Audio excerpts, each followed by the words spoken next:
Hola, ¿qué tal? Bien, pues quisiera que trabajáramos un poco y nos preguntáramos alrededor de cómo enfrentarnos al trabajo en lo virtual. Yo sé que de pronto este confinamiento, la situación que estamos viviendo en términos de salud, en términos del coronavirus, pues nos trae un efecto a todos los maestros y el efecto como docentes implica pues entrarle al tema virtual, para algunos de manera muy abrupta y para otros a lo mejor ya no tan de bote pronto, ya había un recorrido anterior, pero de cualquier manera vale mucho la pena cuestionarnos y plantearnos el cómo le entramos a esto de lo virtual, a esto de las clases a través de los medios virtuales, ¿no? Al final del día podemos pensar, y el primer planteamiento es, bueno, pues ahora les podemos mandar trabajos o dar clases a través de videos y mandamos trabajos y tareas y que nos las traigan o nos las envíen por correo. No hay plataformas incluso que nos permiten hacer una dinámica de trabajo pues mucho más práctica, ¿no? Hay plataformas eh, varias, ¿no? Que tú puedes disponer, incluso que nos permiten dar videos en vivo, ¿no? Sin embargo, vale la pena como cuestionarnos un poco más. Yo he estado planteándome que finalmente no se trata de hacer ahora en medios tecnológicos una cátedra, una escuela tradicional, ¿no? La escuela tradicional que tenemos en el aula, plantearla ahora en el terreno de lo virtual. Me parece que tenemos que pensar desde el primer tiempo qué es la escuela o para qué la educación o para qué somos docentes o para qué un niño va a la escuela. Y entonces, bueno, en ese sentido vale mucho la pena cuestionarnos si pensamos la escuela solamente como un espacio, un lugar al cual los chicos van a aprender ciertos contenidos ya preparados previamente para ellos, para que se puedan alinear a una dinámica social, o si planteamos la escuela como más bien un encuentro entre un colectivo, es decir, un encuentro entre varios que son semejantes, entre varios prójimos que van haciendo una cierta comunidad en tanto crean lazos y espacios de construcción nueva. Es decir, podemos pensar la escuela como un sistema cerrado estático o podemos pensar la escuela como un sistema dinámico que nos permite ir hilvanando y creando y construyendo cosas. Y todavía más importante, que permite que se vaya construyendo la subjetividad del uno y del otro. Es decir, nosotros como docentes ser agentes, productores de alguna manera de encuentros, de espacios que toquen a los chicos para que construyan, constituyan su subjetividad y viceversa. Los chicos a partir del encuentro con nosotros nos permiten replantear y repensar lo que nosotros sentimos, queremos y de alguna manera también toquen nuestra subjetividad, ¿no? Si lo pensamos desde este segundo planteamiento, valdría la pena como cuestionarnos cómo lograr que la escuela, ahora a través de plataformas virtuales, pueda tener este efecto. La primera cosa importante que hay que plantearnos es la dimensión de de lo común, de la comunidad. Nosotros en IPANTI hemos creído siempre que la escuela es un espacio comunitario, es decir, en la escuela hacemos cosas juntos. Y al hacer cosas juntos no quiere decir que todos vayamos a producir como algo en conjunto. No se trata de una producción como de hacer algo en conjunto, sino más bien de un espacio que permite el encuentro con el otro a partir de lo que no tengo, de lo que me falla, de lo que no pude hacer desde mí. Es decir, ahí donde a mí me falla algo, hay un otro semejante prójimo que mira y me dona algo para que yo pueda junto con él construir algo nuevo. Son los fallos entonces los que nos permiten alojar al otro, los vacíos, no las cosas que ya están dadas. En ese sentido, la comunidad se construye, no está dada, ¿no? Es por ello que de pronto nosotros vamos construyendo proyectos, ¿no? Que vayan tocando a los chicos. Ellos promueven, ellos proponen, ellos se juegan en los proyectos, ¿no? Se juegan en las actividades. Ahora pensar cómo logramos que un chico se juegue en las actividades que yo le propongo ahora por medios virtuales.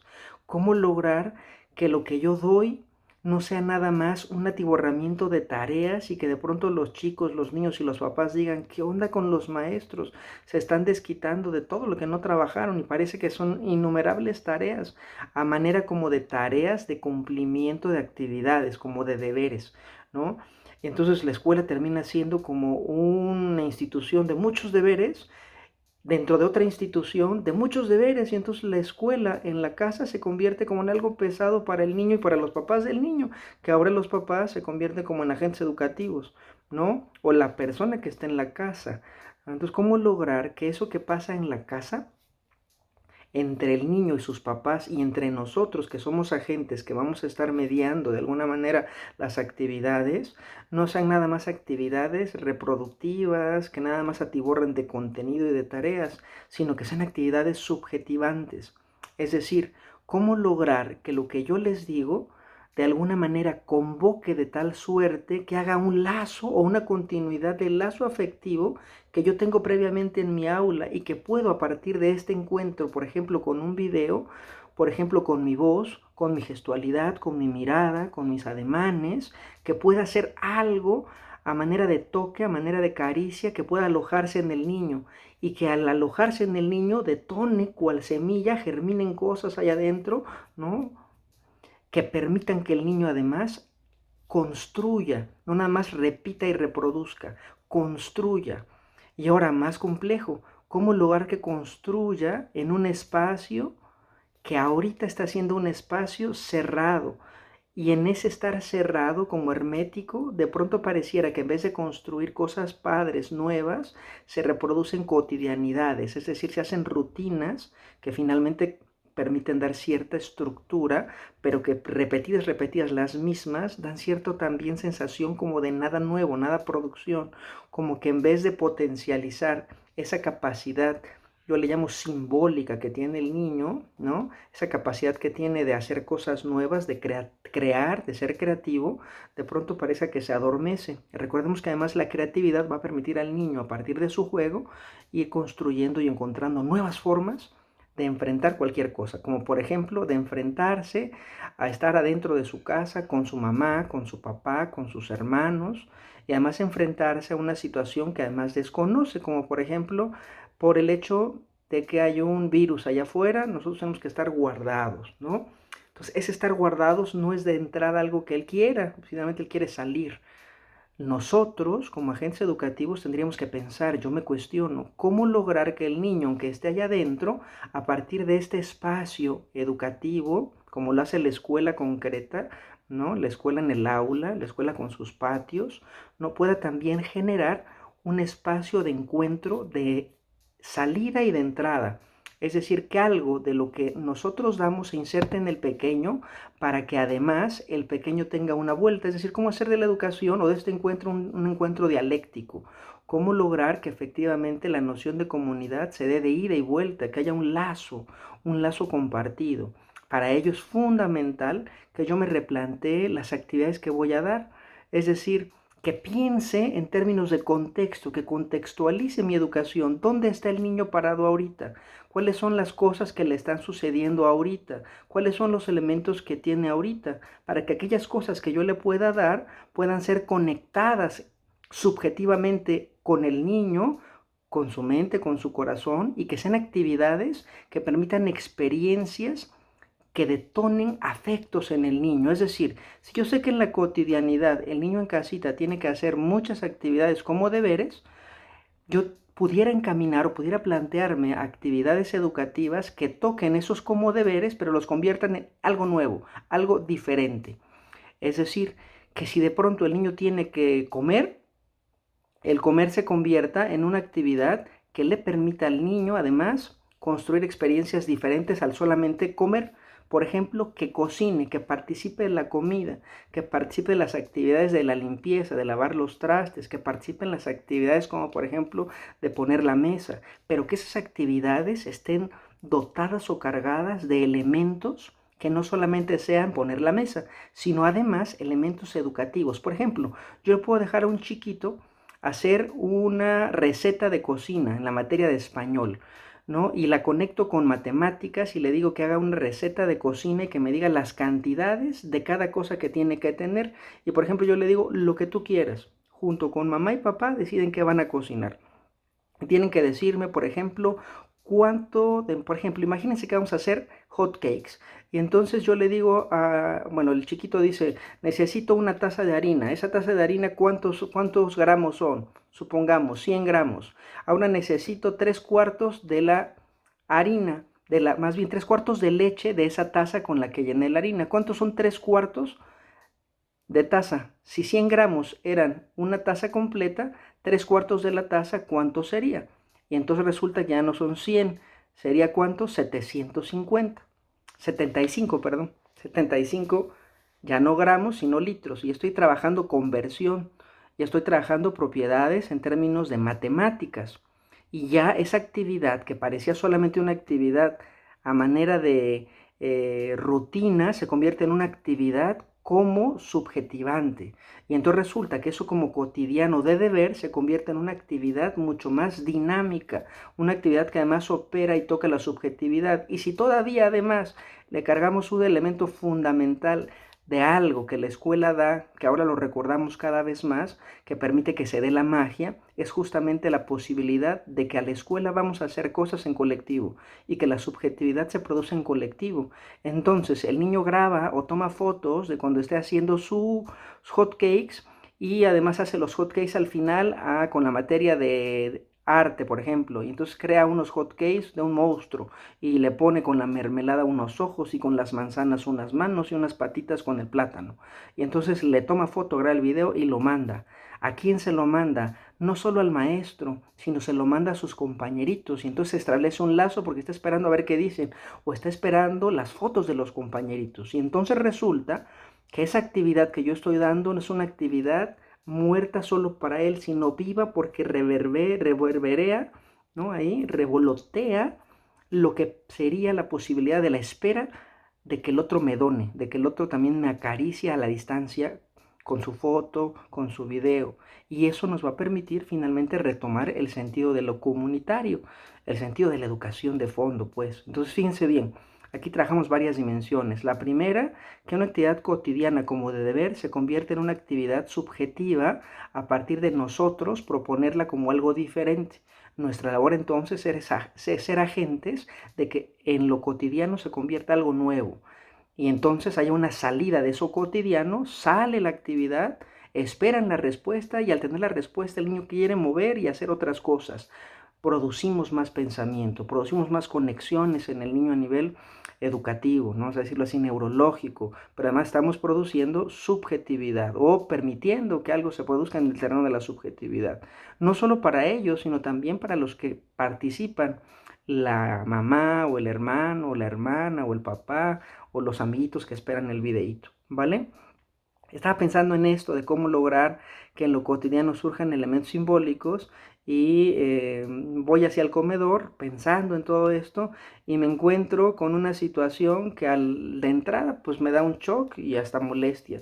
Me encuentro con que mi hijo Jorge decide hacer de mis sillas un espacio para pintar y entonces me raya, fíjense, voy a hablar de dos dimensiones, me raya todas las sillas, toda la parte de atrás de las sillas me las raya con plumón, ¿no? Y en las sillas pone su nombre, pone un gato, pone una carita y pone un chorro de cosas y yo la primera reacción es así rápido y le digo, ¿qué estabas pensando, Jorge? Y me dice, justo eso que dibujé, papá, ¿no? Y entonces allá hay otra dimensión, justo eso que dibujé, papá, no rayó las sillas, dibujó y no dibujó en las sillas, dibujó en eso que yo le llamo silla, pero para él se convirtió en un juguete que puede ser un pizarrón. Él jugó pintando en las sillas. Y entonces puedo convertir esa actividad cotidiana, silla, sentarse, comer, en un espacio diferente y nuevo. Silla, pintar, jugar. ¿Qué me quiso decir con eso? ¿Qué produjo con eso? ¿A qué me invita con eso? Si yo me quedo solamente en una dinámica de casa de ver, yo soy la autoridad y pues claro que me enojé muchísimo, me rayó las sillas. Pero si yo trato también de trastocarme un poco en este terreno de esto que está sucediendo, nos invita a todos a ser nuevos, pues resulta que tengo que replantear y repensar lo que sucedió. Y en vez de enojarme a bote pronto, tendría que darme un espacio, donar un tiempo diferente a mi hijo, donar una respuesta diferente a esta situación para que entonces surja lo nuevo. Y entonces decir, pintó, dibujó, ¿qué me dibujó en mi silla? Que ahora es su silla, que son nuestras sillas. Ya no solamente es mi comedor, es nuestro comedor, porque hace siglos no comíamos ahí, hace muchísimo no nos deteníamos a comer ahí, ahora es nuestro.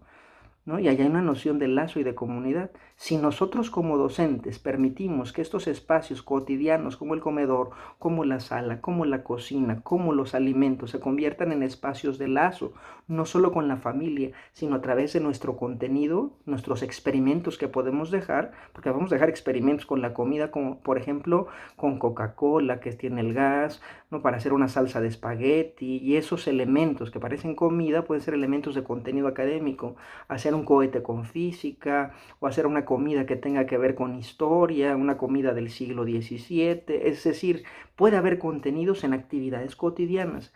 Aquí lo complicado es cómo creamos estas situaciones, ¿no? Que pueden ser cotidianas y invitarlos los hace nuevo, ¿no? El reto para nosotros es generar ficción, generar escenas nuevas en lo que parece ya lo mismo de siempre. Miren, ahorita está Jorge platicando con ustedes, pero pudo haber estado platicando con ustedes un Jorge que yo creo es la versión de Jorge Funko. A este Jorge, mi hija y yo lo creamos. Él era blanco, totalmente blanco, lo pintamos, le hicimos la ropa y ahora es un Jorge Funko. Y mi hija Jimena creó su Funko Jimena. Y entonces generó un evento en el cual Jorge y Jimena Funcos están platicando y están teniendo un encuentro que hace lazo. O Jimena puede platicar, por ejemplo, con un alebrije. Y entonces puede estar jugando con su alebrije. O de pronto puede estar jugando Jorge en vez de con el alebrije. Jorge dice, yo quiero jugar con un maestro, y este maestro se convierte en Freud, y entonces platican Freud con Jorge. Freud, que ahora es un Little Tinkers, pero es papá Freud, maestro Freud platicando con Jorge, y entonces tienen un encuentro, o puede haber un encuentro entre semejantes en donde está platicando un alebrije oaxaqueño con otro alebrije oaxaqueño compartiendo cosas de oaxaqueños. ¿Qué escenas podemos crear nosotros en esto que es como cotidiano? Cuando el niño juega, sus juguetes representan muchas cosas. ¿Cómo podemos nosotros hacer que lo que promovamos se conviertan en experiencias lúdicas que toquen la subjetividad del niño? ¿Cómo logramos entonces que eso que nosotros como maestros promovemos se conviertan en dispositivos que permitan tanto a los papás como a los chicos generar detonantes, posibilidades en donde hay imposibilidades por el encierro? Por ejemplo, en los adolescentes todo el tiempo quieren grabar sus videos, los adolescentes todo el tiempo están con el YouTube. ¿Qué pasaría si nosotros en una materia, en nuestro portafolio de evidencias, les pedimos que graben videos de actividades o experimentos que les planteamos y hacemos que hagan un canal de YouTube, y en las tareas tienen que ver el canal de YouTube los compañeros y comentar cosas? Y nos pueden comentar su videojuego, la película que vieron, el experimento que dejé, y pueden grabar videos, tomar fotos. Y esas construcciones cotidianas se convierten en construcciones subjetivantes nuevas. Parece lo mismo, pero es diferente. Y yo lo espero, y yo lo veo, y lo juntamos, lo hacemos vínculo, ¿vale? Por otro lado, con los chiquitos, ¿no? A mí me parece padrísimo cuando, por ejemplo, las maestras, cuando mandan actividades, mandan una canción para los chiquitos y cantan. Y cuando están cantando las maestras, los chiquitos cantan. Mi hijo está cantando con la maestra, está escuchando su voz que ya conoce, aunque no la vea, y canta con ella. Y cuando le deja la actividad y ve un videíto, está feliz viéndole y haciendo lazo. Y él quiere hacerle el trabajo y mandarle algo a la maestra porque quiere hacer lazo, quiere hacer puente. ¿Cómo lograr que eso se funde también en los chicos de primaria, en los chicos de secundaria, en los chicos de bachillerato? ¿Cómo lograr que esperen la voz del maestro, que esperen la mirada del amigo, que esperen la contestación por Blackboard o por WhatsApp? ¿Cómo lograr que estos medios que aparentemente parecen cerrados se abran y sean de ida y de vuelta, y logremos hacer una educación más dinámica y más dialéctica, ¿no? Son planteamientos que tenemos que ir cuestionando, y recordemos al final del día, ¿no? La primera cosa que requerimos para que pase algo nuevo en este terreno de la educación es renunciar a lo viejo, y es aceptar que en nosotros también anida una infancia. Recordemos que la infancia, la experiencia infantil no es una cosa que a principio termina, es un tiempo lógico que viene como replanteándose en tanto nosotros tenemos experiencias que nos van haciendo construir lo nuevo. nos permitimos jugar, nos permitimos crear, ¿vale? Entonces, bueno, hay que pensarle. Vienen tiempos interesantes. Acuérdense que abril es el Día del Niño, ¿no? Justamente me parece que el Día del Niño nos puede hacer pensar y plantear actividades en lo que viene de este mes para que los niños sigan divertidos pensando en su mes, haciendo cosas locas, como por ejemplo el peinado del día, la comida del día y que la compartan con los compañeros, la canción de rap del día, etcétera. Entonces, el día de mojarse, que se mojen con la manguera, pero que lo compartan, que se hagan lazo. Ya plantearemos los cómo logremos hacer estos detonantes, ¿vale? Lo más interesante, y con eso cierro, es que nos cuestionemos esta dinámica. No se trata solamente de dejar tareas y atiborrar contenidos, sino que logramos abrir desde estos espacios virtuales espacios que permitan experiencias subjetivas, experiencias simbólicas, experiencias de deconstrucción y además de construcción que nos permitan que esto que es rutinario, cotidiano y que cierra y que cuaja y que angustia, ¿no? Y que enferma, produzca algo nuevo que cure. Y lo que cura finalmente va a ser el repensar, replantear y jugar. Hagamos, pensemos cómo lograr jugar en el terreno educativo. ¿Vale? Saludos.